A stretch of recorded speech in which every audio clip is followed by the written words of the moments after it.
CM KCR birthday సందర్భంగా సిద్దిపేట జిల్లా అధికార యంత్రాంగం గజ్వేల్ రింగ్ రోడ్డు చుట్టూ 22 కిలోమీటర్లు మొక్కలు నాటారు. రిమ్మనగూడ జంక్షన్ వద్ద జిల్లా కలెక్టర్ ప్రశాంత్ జీవన్ పాటిల్, ఎంపీ కొత్త ప్రభాకర్ రెడ్డి, జడ్పీ చైర్పర్సన్ రోజా రాధాకృష్ణ శర్మతో కలిసి మొక్కలు నాటారు. ఈ సందర్భంగా లబ్ధిదారులకు కళ్యాణ లక్ష్మి, షాదీ ముబారక్ చెక్కులు మంత్రి హరీష్ రావు పంపిణీ చేశారు. గజ్వేల్ దిశను మార్చిన నాయకుడు కేసీఆర్ అని, అందుకే కేసీఆర్ 69వ జన్మదినాన్ని పురస్కరించుకుని వారికి ఇష్టమైన మొక్కలు నాటే కార్యక్రమం చేపట్టామన్నారు.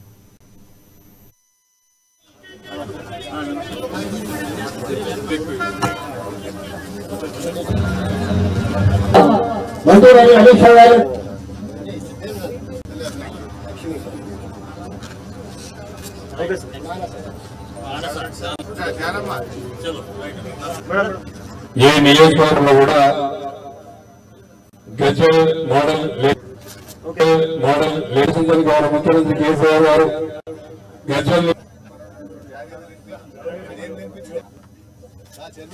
మన తెలంగాణ రాష్ట్రాన్ని సాధించినటువంటి నాయకుడు, స్ఫూర్తిదాత, ఈ తెలంగాణను దేశానికి ఆదర్శంగా నిలిపిన నేత, మన గజ్వేల్ దిశను మార్చిన కేసీఆర్ గారికి గట్టిగా చప్పట్లు కొట్టి జన్మదిన శుభాకాంక్షలు. 2 నిమిషాలు కొట్టాలి ఆగకుండా. ముఖ్యమంత్రి గారి 69వ జన్మదినాన్ని గజ్వేల్ ప్రజలు, ప్రజాప్రతినిధులు ఎంతో సంతోషంగా జరుపుకుంటున్నాం. ఇవాళ ముఖ్యమంత్రి గారి జన్మదినాన్ని, ముఖ్యమంత్రి గారికి బాగా ఇష్టమైనటువంటి చెట్లు నాటే కార్యక్రమాన్ని జరిపి వారి జన్మదినాన్ని మనం జరుపుకుంటా ఉన్నాం.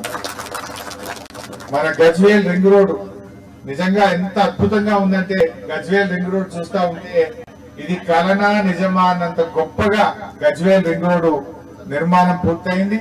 ఈ రింగ్ రోడ్డు 300 కోట్ల రూపాయలతో గజ్వేల్ రింగ్ రోడ్ మనం నిర్మించుకుంటా ఉన్నాం. ఇందులో 22 కిలోమీటర్ల రింగ్ రోడ్డు దాదాపు పూర్తయితా ఉంది. బహుశా ఒక 10-15 రోజుల్లో